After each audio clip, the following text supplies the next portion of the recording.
The Corolla name is iconic for Toyota. It's been around for 60 years, and it was the best-selling sedan in the world for a long time. Back when sedans were still a thing. But now, crossovers are the thing. And it's quite symbolic that Toyota is lending the Corolla name to their latest crossover. The Corolla Cross is a compact crossover based on the Toyota Corolla platform. However, this isn't just a Corolla Altis that's been lifted. All the body panels are different, and the suspension has been changed as well. Here in the Philippines, we get two variants. The one you see here is the G variant, which sells for 1.285 billion pesos, about the same price as the top-of-the-line Ford Territory. Then there's the top-of-the-line V variant, which sells for 1.65 million pesos. That's quite a significant price gap, and there are no variants in between. In this video, we'll compare the Ford Territory and the Toyota Corolla Cross G, since they're both selling at the same price. So which one is better for you? Let's find out.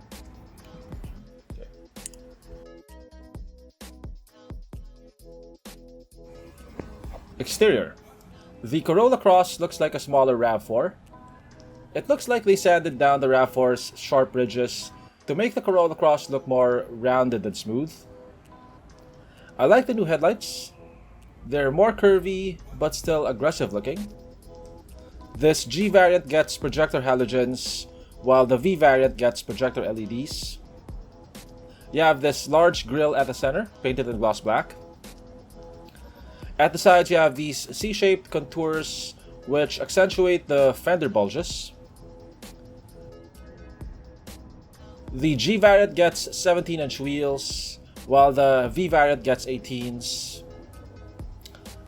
Compared to the Ford Territory, the Corolla Cross looks a bit more sleek, while the Territory looks more muscular and more macho. Overall, it's not a bad looking crossover, at least on the outside.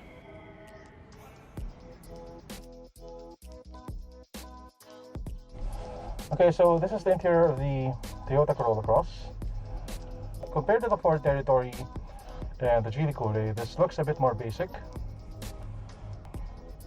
In terms of space, you get about the same legroom and shoulder room as the Toyota Corolla Altis, but you get a lot more headroom. I guess that's about 5 inches of headroom. I'm 5'8". You have this polyurethane steering wheel. You have some buttons here for your infotainment screen. You don't have buttons for your cruise control. This is actually soft padded. This is hard plastic. Hard plastic, hard plastic. This is soft padded with fake leather stitching. And everything here is made of hard plastic. So, like on most Toyotas, you have this aftermarket 7-inch screen. Now, I'm not a fan of this implementation of Toyota. For one, you have a lot of bezel around the screen. It doesn't look well integrated into the dashboard. As you can see, you can tell that it's an aftermarket screen, and especially if you look at it from this angle, you can see this huge hump over here to accommodate the screen. You have single zone climate control. Now, I can't seem to find the USB ports. I'm sure there are USB ports here. Over here you have 2 cup holders, you have an armrest, and underneath you have one 12-volt outlet. You have an analog tachometer, an analog speedometer, and you have an analog fuel gauge. And you have a screen here at the side to display vehicle information. So it has this leather-covered armrest. The seats are fabric and they're manually adjustable. If you want leather seats, you'd have to go for the top-of-the-line hybrid model. I'm at the second row now.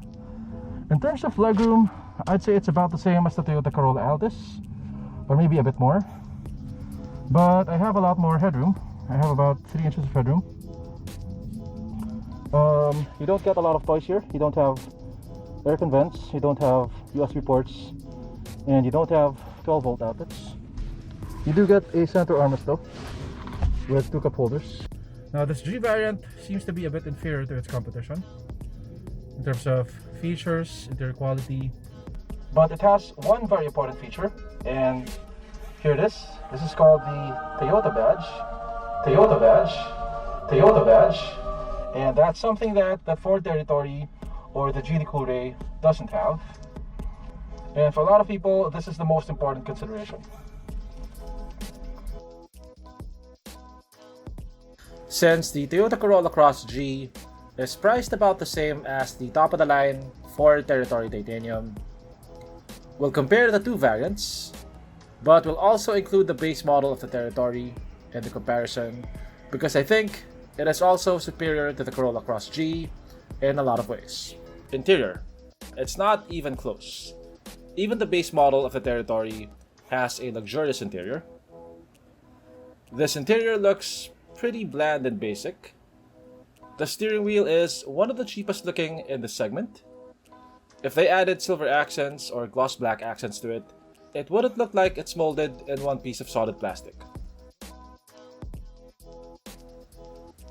I think the steering wheel is one of the most important parts of the interior of the car, since it's the part that you touch the most, and I wish they exerted a bit more effort to make it look nicer than this. And also, the infotainment screen looks like a microwave oven. The Corolla Cross sells for just 10,000 pesos less than the top-of-the-line Territory, but you can very much feel the cost cutting on the Corolla Cross, especially on the steering wheel, the infotainment screen, and the quality of fabric on the seats. I wish they priced it a bit higher and made the interior look a bit nicer.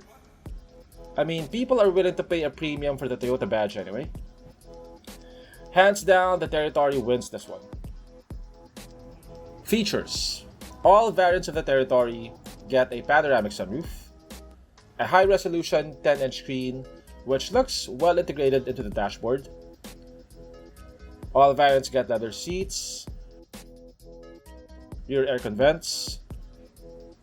If you move up to the top-of-the-line Territory, which sells at the same price as the Corolla Cross, you get a 360 camera, a power adjustable driver's seat, adaptive cruise control, lane departure warning, blind spot monitoring, automated emergency braking, and automated parking.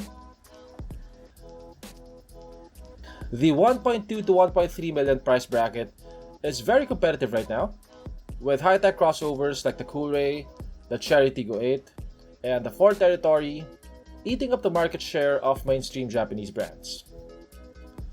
The game has changed a lot in this price bracket, but Toyota didn't seem to get the memo.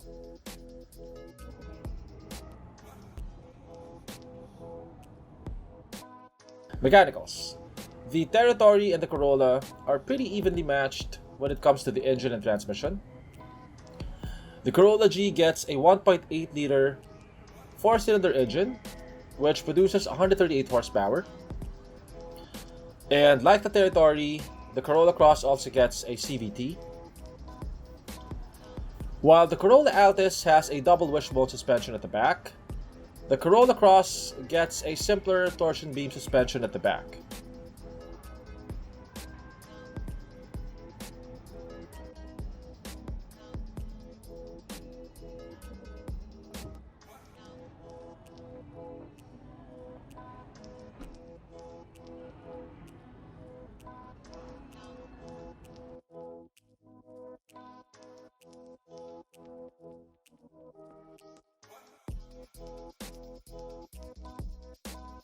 Overall, the G variant is pretty underwhelming compared to the competition.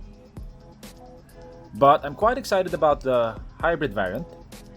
At 1.65 million, it sits at a different price bracket compared to the Territory. It would be cheaper than the RAV4 and the Mazda CX-30. It would be at the same price bracket as the Escara, but unlike the Escara, the Corolla Cross would be a true hybrid with a 72 horsepower electric motor. It will also get Toyota's safety sense. It will also get a lot of active safety features like adaptive cruise control, lane departure warning, blind spot monitoring, etc. And also, it will also finally have a proper modern looking screen and not this old school TV that we get on all other Toyotas in the Philippines. While 1.65 million isn't exactly cheap, it is relatively affordable for a hybrid. And I hope it's the vehicle that will finally make hybrid technology more popular here in the Philippines.